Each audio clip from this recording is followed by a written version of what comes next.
अब मैं चुनौती दे रहा हूं, कलेजा में दम है सम्राट चौधरी तो एमए का सर्टिफिकेट दिखाओ। कहाँ है एमए का सर्टिफिकेट बीए का? दिखाइए। हम हैदराबाद चल गए थे तो प्रवचन करवा रहे थे। सर्टिफिकेट दिखाइए, कहाँ है सर्टिफिकेट मैट्रिकुलेशन का सम्राट चौधरी के नाम से? कटिहार गोलीकांड को लेकर के बिहार की जो सियासत है वो काफ़ी गरमाई हुई है। ऐसे में जो सम्राट चौधरी हैं वो बोल रहे हैं कि बिहार में अब गुंडा राज स्थापित हो गया है। वहीं एमआईएम के जो विधायक हैं और प्रदेश अध्यक्ष अख्तरुल इमान, उनका साफ तौर पे कहना है कि अब नीतीश कुमार की सरकार नीतीश कुमार की नहीं रही, अब अंग्रेजों की सरकार हो गई। ऐसे में हमारे साथ बात करने के लिए नीरज कुमार जी हैं, जो कि जेडीयू के एमएलसी हैं और स्वप्रवक्ता भी। इनसे बात करते हैं, जानते हैं कि अब तो राज में लगता है कि गुंडा राज स्थापित हो गया। देखिए, यही क्लियर हो गया। सम्राट चौधरी गुंडा राज बोल रहे हैं और अख्तरुल इमाम बोल रहे हैं कि भाजपा और ओवैसी दोनों का गोत्र के है, उन्माद फैलाना, भाषा में उन्माद फैलाना। सम्राट चौधरी जी गुंडा लिख दीजिएगा आप, हमको नहीं लगता है गुंडा लिखने में आपको इनको दिक्कत होगी, क्योंकि ये अप टू 7 है, 7वें तक पासे किए, 7वां से ऊपर।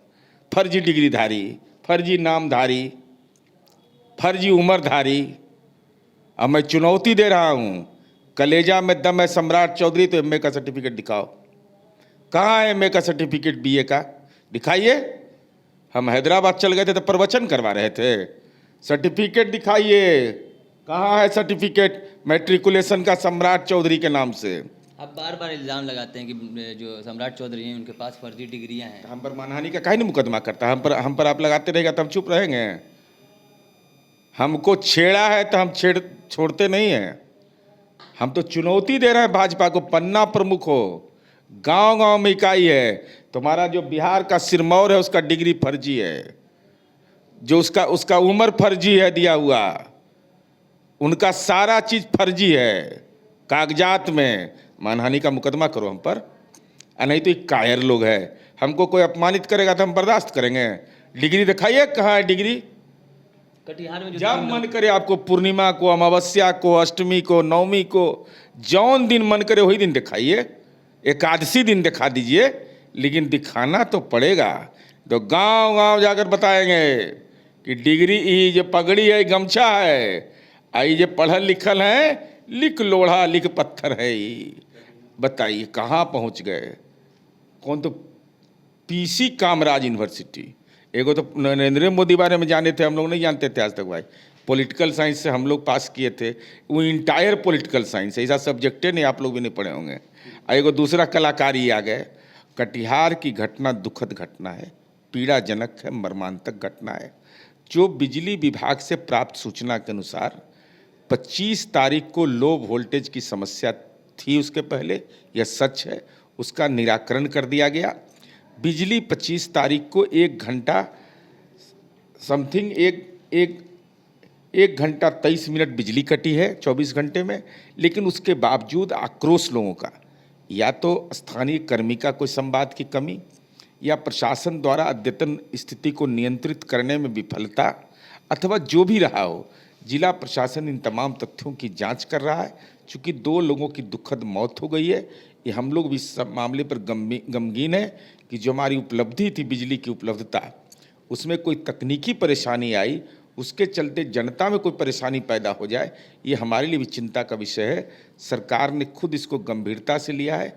राज्य मुख्यालय ने जिला प्रशासन को यथोचित तमाम तथ्यों की जांच कर मीडिया को साझा करने का निर्देश भी दिया है। लेकिन एमआईएम के जो विधायक अख्तरुल इमान, उनका साफ तौर पे कहना है कि जो प्रदर्शनकारी थे उन पे छतों से गोली चलाना कहाँ से वाजिब है? अच्छा, वो तो पटने में है, ये पटने से पड़ाका छोड़ रहे हैं, ये पटने में है, हमारे डेरा के बगल में रहते, नहीं गए होंगे वहाँ।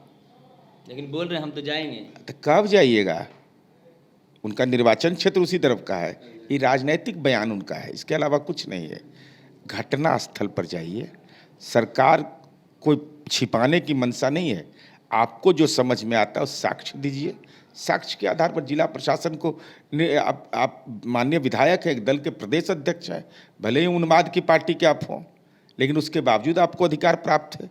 आप जाके जिला प्रशासन को बताइए कि हमारे पास ये साक्ष्य है, जिला प्रशासन की जिम्मेवारी है उस पर अद्यतन कार्रवाई करने का। उनका ये भी कहना है कि जो आपके जो मंत्री, ऊर्जा मंत्री हैं, उनका तो बस हॉस्पिटल और हॉस्पिटल से घर और पार्टी कार्यालय, उसके अलावा कहीं जाते ही क्या नहीं। बात करते हैं?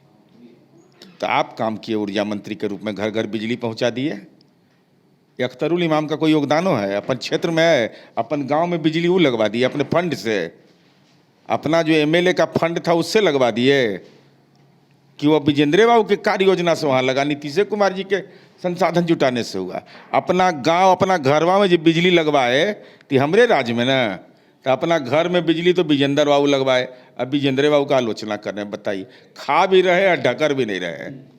बात करें मणिपुर की, तो मणिपुर की हिंसा के बाद जहां प्रधानमंत्री और वहां के मुख्यमंत्री इस्तीफा नहीं दे पाए, वहीं जो प्रदेश प्रवक्ता हैं उन्होंने इस्तीफा दे दिया। देखिए, मणिपुर की घटना दुखदाई है, पीड़ाजनक है। और पीड़ाजनक इसलिए तो है ही कि बेटी के साथ अनाचार हुआ है और राजनीतिक पीड़ा इसलिए हुई कि देश का कायर प्रधानमंत्री है, राजस्थान में जाके राजनीतिक पड़पड़ाहट कर रहे हैं। इनको लज्जा नहीं लग रहा है कि जा करके मणिपुर जाएं और मणिपुर में विभिन्न सामाजिक समूहों के लोगों से बात करें।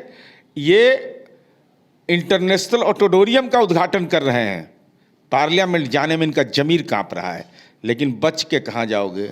ये तो भीमराव अंबेडकर के द्वारा बनाया गया संविधान है, लोकतंत्र है। अविश्वास प्रस्ताव आया है, जितना मन के अंदर कीटाणु है राजनीति में आपका, विपक्ष इंडिया नाम से बैठा हुआ है, आपके हर राजनीतिक कीटाणु का एकदम बिंदुवार विश्लेषण करेगा और तब जमीर आपका कांपता है कि नहीं, यह भी देखा जाएगा। विपक्ष दल के जो इंडिया नाम रखा है उस पर तो उन्होंने साफ तौर पर कर दिया, ये इंडियन मुजाहिदीन से मिलता जुलता है, ये पीएफआई से मिलता जुलता है, ये ईस्ट इंडिया कंपनी से मिलता जुलता है। पीएफआई से तो उनका बहुत अच्छा संबंध रहा है। पीएफआई ने जब हजरत निजामुद्दीन में अमित शाह के नाक के निचले हिस्सा, जो है नीचे वाला, वहीं खुला हुआ था ऑफिस। और जब बिहार में फुलवारी शरीफ में हमारी पुलिस ने पकड़ा, उसके पहले भाजपा शासित प्रदेश में 2020 कर्नाटक में बेंगलोर में विस्फोट किया, उनको दुलरुआ बना के रखे हुए थे। जब हमने कार्रवाई की तब इन्होंने बैन किया उसको। और लज्जा नहीं लगता है? देश के पुरखों का अपमान कर रहे हो, पेट नहीं भरा नरेंद्र मोदी।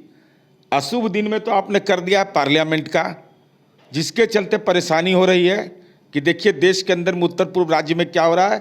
18 सितंबर 1948 को संविधान निर्माता डॉक्टर भीमराव अंबेडकर ने आज़ाद हिंदुस्तान के लिए संविधान में इंडिया दैट इज भारत शब्द का इस्तेमाल करने का सुझाव दिया, जिसको संविधान सभा ने स्वीकार कर लिया। और यह भी गौरतलब है कि आरएसएस के लोग उस संविधान सभा के सदस्य थे। अगर कलेजा में दम है नरेंद्र मोदी और भाजपा के जो आइडियोलॉग हैं वो बताएं कि उन लोगों ने क्या उस समय बोला था। जुबान नहीं चलाया संविधान सभा के अंदर में इंडिया और भारत के नाम पर। तो चूंकि अंबेडकर जी ने कहा है इंडिया नाम में कोई आपत्ति नहीं, डॉक्टर अंबेडकर ने यह भी कहा था, इस मामले में क्यों उलझे हुए हो? देश के लिए बड़ी चुनौतियां हैं, लोगों के जीवन दशा की चुनौती है, इसमें उलझने की कोई ज़रूरत नहीं है।